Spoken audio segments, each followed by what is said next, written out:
My stepfather signed my late mother's house over to his daughter the morning of her funeral. He did not know I was on the deed. My name is Nadia Voss, and I was 34 the morning we buried my mother and my stepfather signed her house away before we put her in the ground. I want to be precise about the timing because the timing is the whole story, not the day after the funeral, not the week after, the morning of. My mother died on a Wednesday. The funeral was the following Saturday at 10 in the morning. At 8:47 on that same Saturday morning, while I was in my childhood bedroom putting on the black dress I had driven 3 hours to bring because I had not owned anything black enough and had not been able to think clearly enough to buy something new. My stepfather was in his attorney's office 2 miles away, signing a quitclaim deed that transferred my mother's house to his daughter Renee.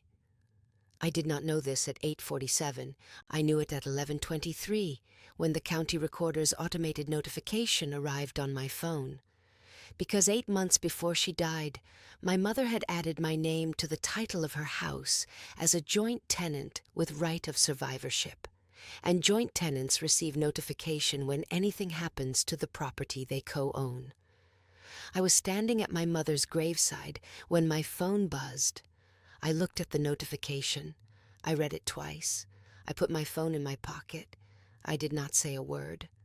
I stood at my mother's grave while the pastor finished speaking, and while my stepfather Douglas stood across from me with his daughter Renee beside him, and I let the service end, and I let people hug me, and I let the afternoon unfold the way funeral afternoons unfold, and I held the notification in my pocket like a stone. Because my mother had put my name on that deed 8 months before she died, and Douglas had signed the house away that morning without knowing it was already half mine. And the quitclaim deed he had signed was worth less than the paper it was printed on. Welcome back to 2 a.m. Revenge, where the quiet ones who kept every receipt finally get the room they deserved. If you have ever stood at a graveside knowing something nobody else in that room knew yet, this story is for you. Drop a comment below and subscribe so the next one finds you. My mother's name was Vivienne Voss, and she was the most competent person I have ever known, not in the showy way. In the specific quiet way of a woman who had raised a child alone from the time that child was 9 years old and had learned that competence was not optional. It was the difference between the lights staying on and going out. My father left when I was 9, not dramatically.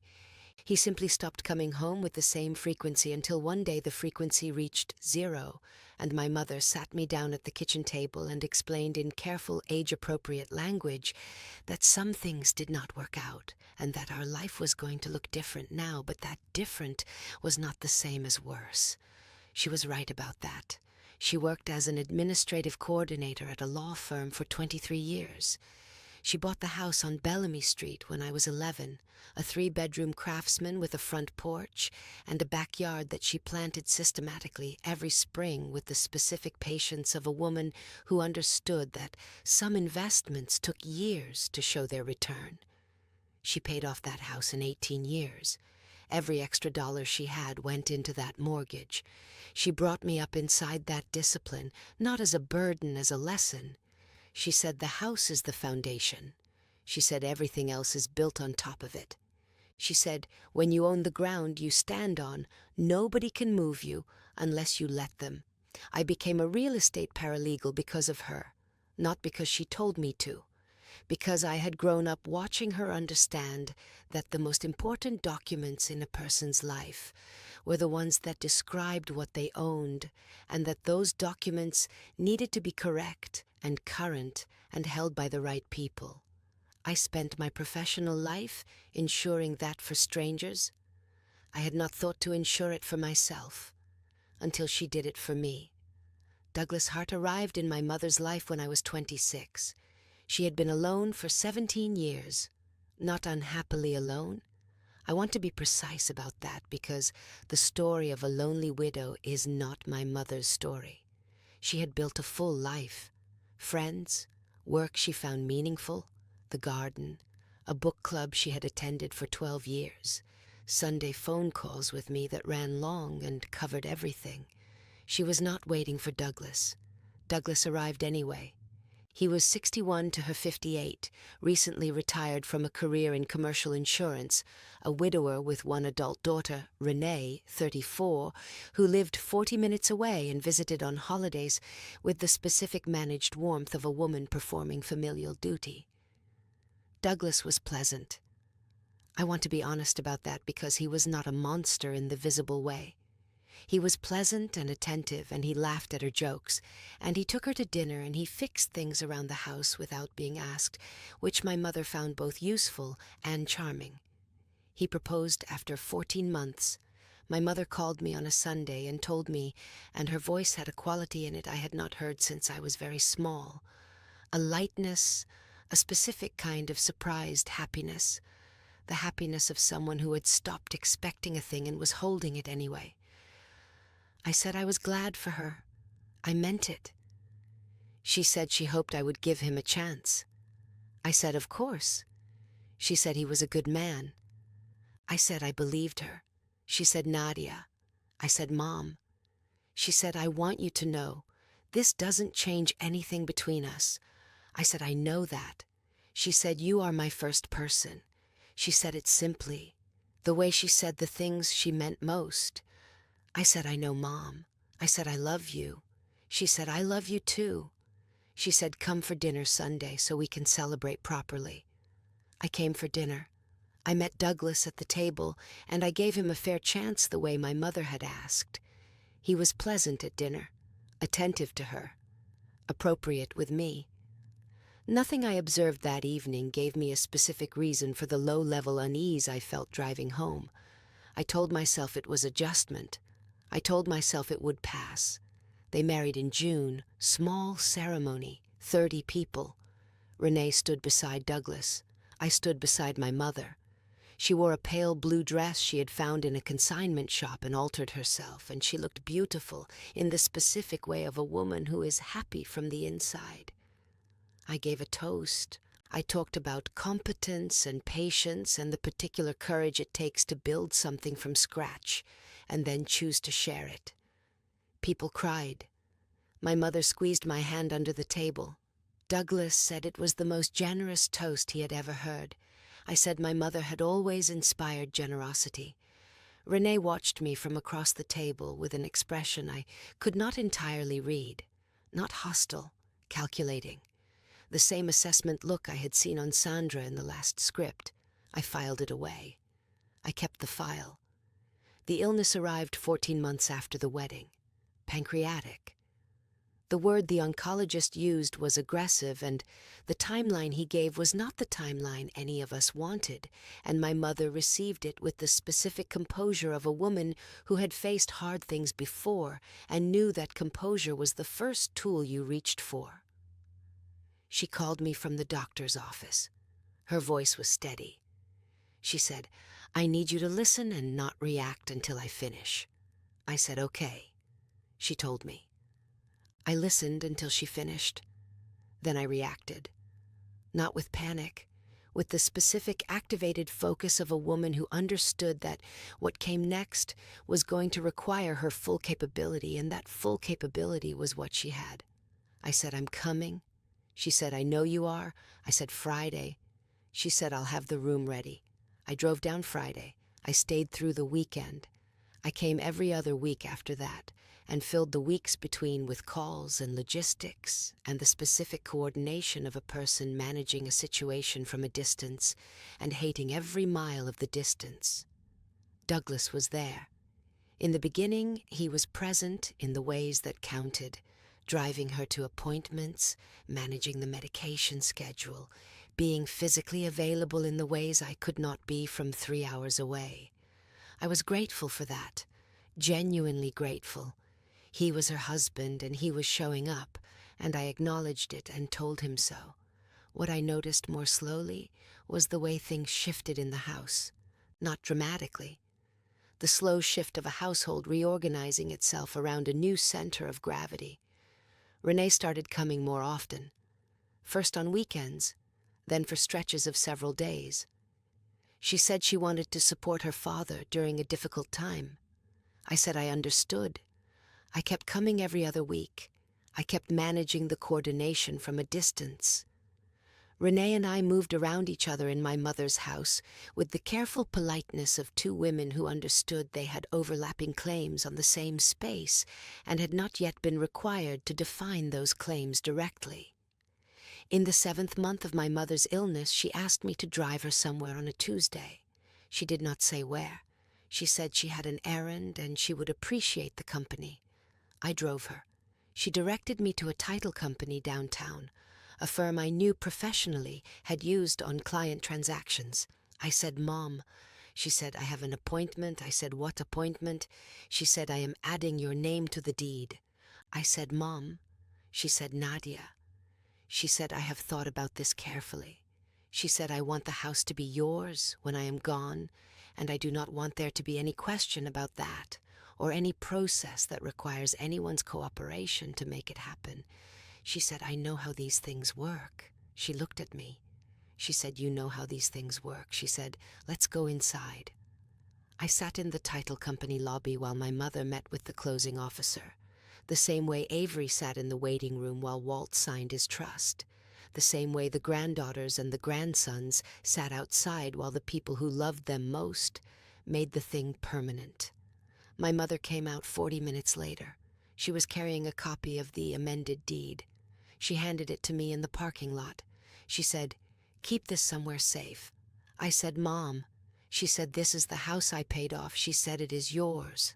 She said, "I do not want Douglas or Renee or anyone else making decisions about it after I am gone." I said, "Douglas is your husband." She said, "Douglas is my husband and I love him." She said, "And I know my daughter and I know what she is going to need. And she is going to need the ground under her feet to be solid." She got in the car.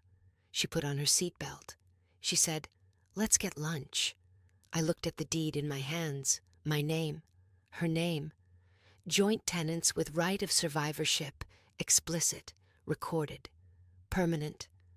I put it in my bag. I drove her to lunch. We talked about everything except the deed for 2 hours, and it was one of the best lunches of my life.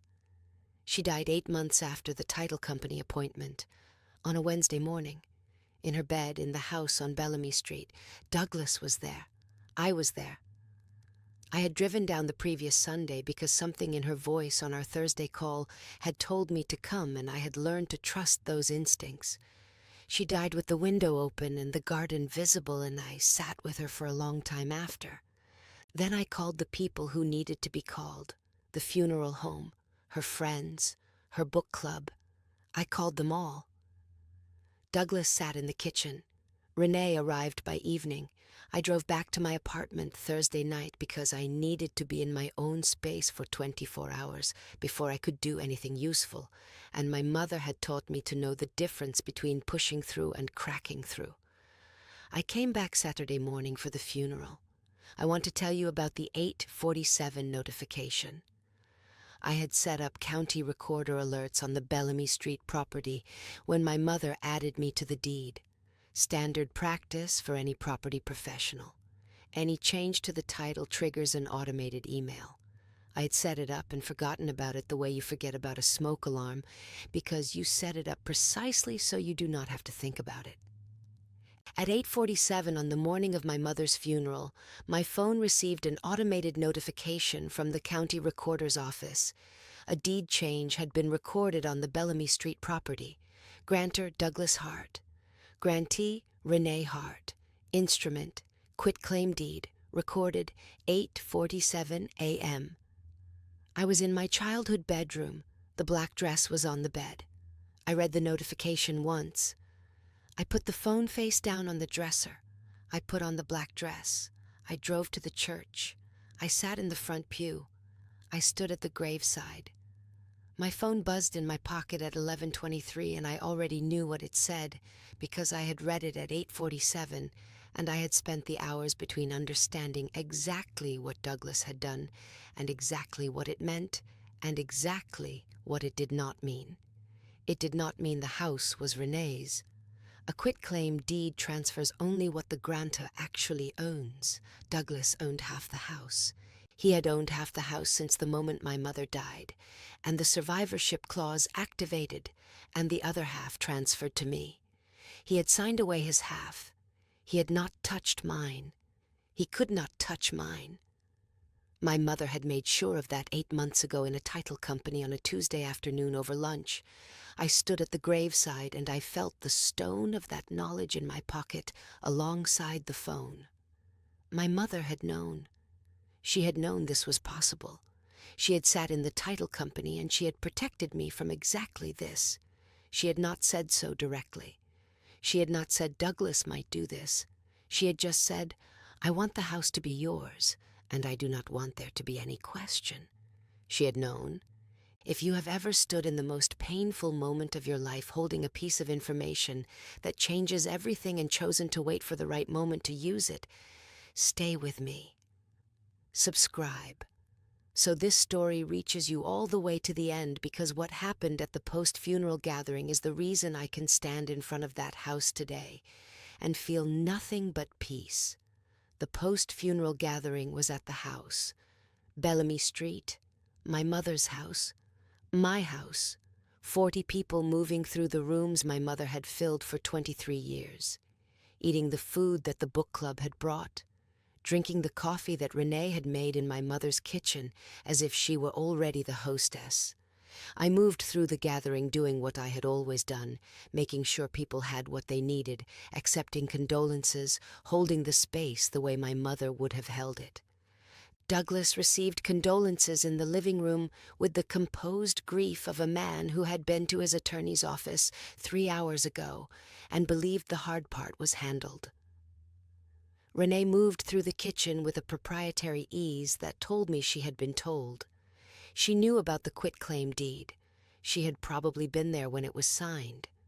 I watched her open my mother's cabinets to find the coffee cups with the familiarity of a woman who had been there recently enough to know where things were. I noted it. I noted everything. I had my attorney on text.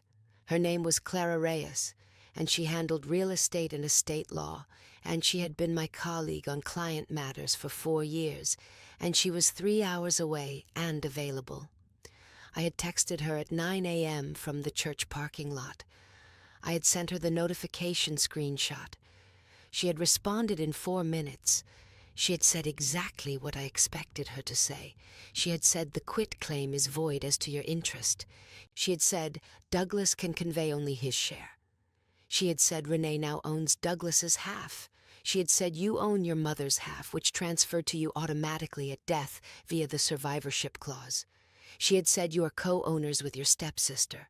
She had said, call me when you're ready to discuss next steps. I had said thank you. I had put the phone in my pocket and walked into the church. Now I was standing in my mother's kitchen watching Renee pour coffee from my mother's coffee maker into my mother's cups, and I was ready. I found Douglas in the living room at 3 p.m. when the gathering had thinned to close family and a few of my mother's oldest friends. I said I needed a few minutes with him. He looked at me with the warm, careful expression of a man who had spent the day performing grief and was ready for it to be over. He said, of course. We went to my mother's study.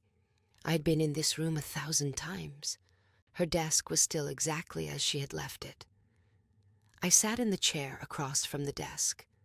Douglas sat behind it, in my mother's chair, at my mother's desk. I noticed that. I did not say anything about it. I placed 2 documents on the desk. The first was the amended deed from 8 months ago, my mother's name and my name, joint tenants with right of survivorship, recorded at the county. The second was the county recorder's notification from 8:47 that morning, Douglas's quitclaim deed to Renee. I placed them side by side. Douglas looked at the first document. He looked at his wife's name and her daughter's name on a deed he had not known existed. I watched him understand. It did not happen instantly. It happened in stages, the way understanding happens when it is unwelcome. First the reading, then the rereading, Then the specific moment when the legal language stopped being abstract and became concrete. Vivian Voss and Nadia Voss as joint tenants with right of survivorship, recorded 8 months ago. He looked up at me. I said my mother added me to the deed 8 months before she died. I said when she passed this morning, the survivorship clause activated and her share transferred to me automatically. I said the house is now co-owned between me and Renee. I said the quitclaim deed you signed this morning transferred your share to Renee. I said it did not and could not affect my share. I said I wanted you to understand that before anyone else did. Douglas said nothing for a long time. He looked at the desk. My mother's desk. He said she never told me. I said no. He said she added you without telling me. I said yes. He said why? I thought about my mother in the title company parking lot, handing me the deed copy. I want the ground under her feet to be solid. I said because she wanted to make sure I was protected. He said from me. I did not answer that directly. I said from uncertainty. He looked at the deed. He said Renee is going to be upset. I said I imagine she will be. He said, what do you want? I said, I want to be honest with you about what the situation is legally before this becomes a larger problem than it needs to be. I said, I do not want to fight with you, Douglas. I said, my mother loved you, and I am going to honor that. I said, I also own half this house, and that is not going to change. He said, what are you suggesting? I said, I am not suggesting anything today. I said, today we buried my mother, and I am not going to have a legal conversation at her funeral. I said, I have an attorney who will be in touch next week. I said, I wanted you to have the weekend to understand the situation before that call came. I said that was the courtesy I could offer. He looked at the 2 documents on my mother's desk. He said she always was more careful than I gave her credit for. I said, yes. I said she was the most careful person I have ever known. He said, I should have known she would have handled this. I said, yes. I said she handled everything. He looked at the window. My mother's garden was visible, the garden she had planted every spring for 23 years. The perennials were already coming up. He said, I loved her. I said, I know you did. He said, I did not mean for this to hurt you. I said, I know that too. I said, but it would have. He said, yes. He said it would have. He was quiet. I gathered the documents. I stood up. I said, tell Renee before Monday. He said, yes. I said, I am sorry for your loss, Douglas. I meant it. He looked at me. He said, I am sorry for yours. He meant it too. Clara's call to Douglas's attorney happened on Tuesday. It was not a long call. There was not much to argue. The deed was recorded 8 months before my mother's death. The survivorship clause was explicit. My ownership was established and documented and immune to the quitclaim Douglas had signed, because you cannot sign away what you do not own, and he had not owned my half. The negotiation that followed took 3 weeks, not because the legal situation was complicated, because Renee was angry, and anger takes time to move through even when it has nowhere to go legally. She called me once. Her voice was not warm. She said her father had told her about the deed. She said she thought it was unfair. I said I understood she felt that way. She said my mother had gone behind Douglas's back. I said my mother had made a legal decision about her own property. She said it felt like a betrayal. I said I was sorry it felt that way. She said, was I going to be reasonable? I said I was going to be accurate. She said those weren't the same thing. I said no, they weren't. She was quiet. Then she said, what do you want? I said the same thing my mother wanted. I said the ground under my feet to be solid. She said, and if Douglas wants to sell? I said, then we discuss it like co-owners. I said I have no interest in forcing anyone out of anything. I said I have significant interest in not being forced out myself. She said that was fair. She said she needed time. I said, take the time. She did. 3 weeks later, Douglas's attorney and Clara reached an agreement. Douglas and Renee would buy out my half at fair market value. The house on Bellamy Street was appraised at $285,000. My half was $142,500. Clara negotiated a payment structure that worked for both parties. I signed the transfer. I took my half. I want to tell you what I did with $142,500. My mother paid off the house on Bellamy Street over 18 years. Every extra dollar into the mortgage. The house is the foundation. When the money arrived in my account, I sat at my kitchen table for a long time. Then I opened my laptop. I found a craftsman bungalow 3 miles from where I grew up. 2 bedrooms, a front porch, a backyard with established perennials that the listing described as mature plantings requiring minimal maintenance. Someone had been tending them for years. I called my agent. I made an offer. It was accepted. I closed on a Thursday morning. I stood on the front porch of my own house for the first time, and I looked at the garden in the back, and I thought about my mother in the title company parking lot handing me a deed copy. This is the house I paid off. It is yours. I went inside. I found the kitchen. I stood at the window and looked at the garden. Then I called my mother's book club, not to tell them about the house, just to talk. Because my mother had always said the book club was the best thing she had built outside of me, and I had been meaning to call them for months, and I was done putting off the calls to the people who mattered. Margaret answered. She said, "Nadia," she said, "we were just talking about you." She said, "Your mother used to talk about you every single meeting." She said she used to say, "Nadia is the thing I did best." I had to set the phone down for a moment. Then I picked it up. I said, "I am calling because I wanted to say thank you for being her people." Margaret said we were lucky to be. We talked for an hour. I made coffee in my new kitchen. The afternoon light came through the window the same way it had come through my mother's window. Particular, warm, specific to the hour. I thought it would. The deed to my house is in a fireproof box in my bedroom closet. My name only. No joint tenant. No survivorship clause needed, because there is no one I need to be protected from. I check the county recorder's alert settings every 6 months. My mother set up that habit in me before I knew she was doing it, the way she set up every habit that mattered, quietly, completely, without announcing it as a lesson. Douglas and I are in contact, not close, in contact. He sends a card on my birthday. I send one on his. We are 2 people who loved the same woman and lost her on the same Wednesday morning and found ourselves on opposite sides of a document she had filed 8 months before.